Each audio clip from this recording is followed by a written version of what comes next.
Pemirsa, kurang lebih 153 lapak UMKM ikut memeriahkan Jap Pajoka Cap Gomeh 2023. Berbagai aneka jajanan dapat dinikmati bagi para pengunjung yang berada di Jalan Sulawesi, Kota Makassar. Hal ini pun membuat sejumlah pelaku UMKM meraup untung besar di momentum tersebut.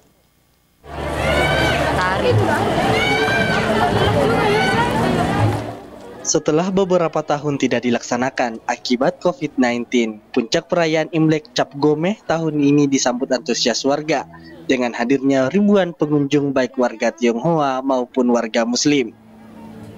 Berbagai pementasan tradisional khas Tionghoa dapat disaksikan seperti barongsai, karnaval, pakaian baju adat 4 etnis, pertunjukan pakarena, dan banyak lagi.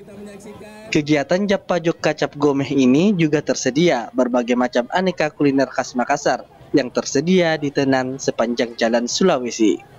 Salah seorang pedagang merasa senang diadakannya kembali Cap Gomeh setelah beberapa tahun tidak dilaksanakan. Tahun ini puncak perayaan Imlek tersebut membludak dengan dihadiri ribuan warga. Menurut Sunarto, adanya Cap Gomeh membawa keberkahan tersendiri dengan meningkatkan pendapatan pelaku UMKM.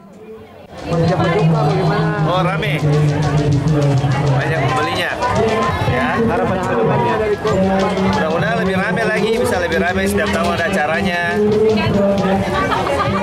Dengan adanya Jap Pajoka Cap Gomeh, Sunarto mengaku penghasilan yang diperoleh meningkat.